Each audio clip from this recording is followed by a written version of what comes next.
George Bliss here for SSA Broadcasts at the historic Forest Park 16-inch Hall of Fame. Guess who we have here? A new face that we'll hope will be together with us for decades.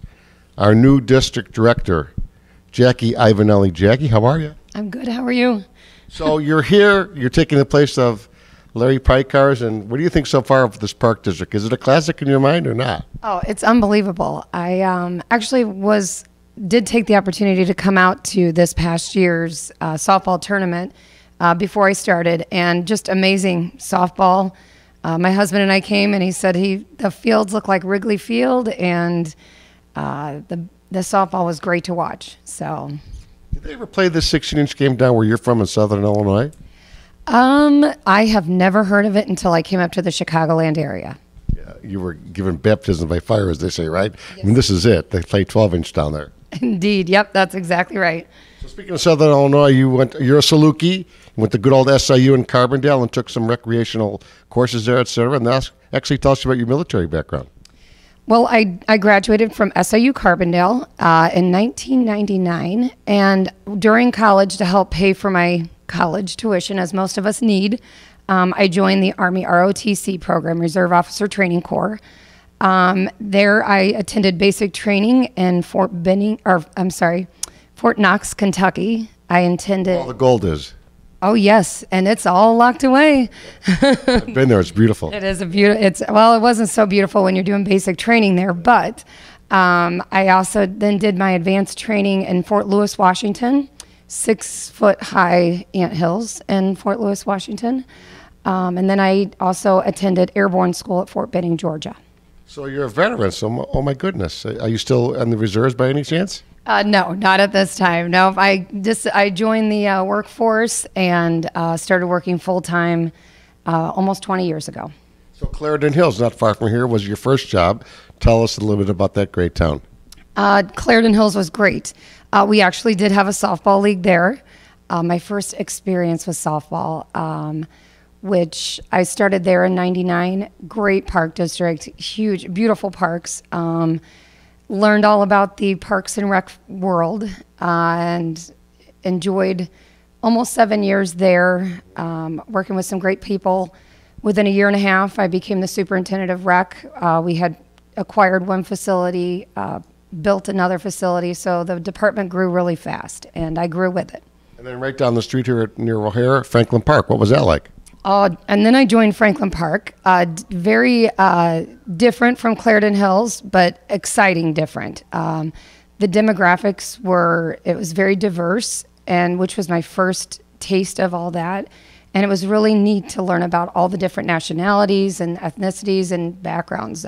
Really enjoyed it, which also had a softball league there too. They do. And lo and behold, your husband's over at Park Ridge doing the rec business as well. Yes, he does the facility side. So he gets to have more fun with the ice arenas and the aquatic facilities over there.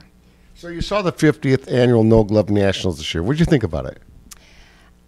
It was when my husband and I kind of took a moment and stepped aside, because it was just a great turnout. We said it reminded us of being at a family reunion. We just didn't know anybody. So it was very welcoming.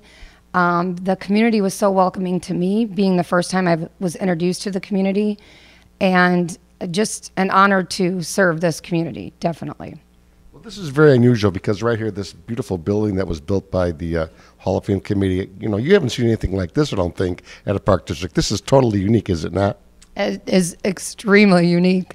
I had never heard of anyone having a Hall of Fame, and as Larry Pikars told me, it's the only place in the world that has a 16-inch softball Hall of Fame. So it's pretty unique, we'll call it. What, in your mind, do you have for vision here? What do you think you might change here or improve on? For the Park District of Forest Park, I think that first, right now we just opened the new Roos building, which is beautiful. And the membership is just constantly increasing. So I'm looking forward to kind of getting to know the community, and I know that's been something that they've been working on for a long time. So now it's time to take a step back, get to know everybody, kind of see what other kind of interests that they're looking for, learn a lot more about the needs that may have not been met right now, and just get to know everybody and everything, and then go from there, create a plan. We have a very supportive Park District Board here and a very supportive mayor. You may have met Mayor Calderon. You just don't see that normally. No, what's really impressed me about Forest Park is you have this community with all entities that work so closely together. So you have the village that works with the Park District.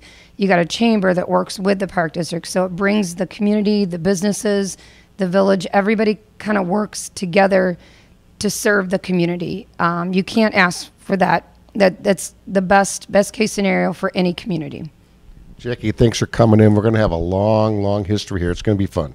It is going to. I'm honored and I'm excited. Looking forward to hearing anybody's ideas, suggestions, thoughts, anything. So I'm honored. That's Jackie Iovinelli. This is George Bliss. Thanks for watching SSA Broadcasts.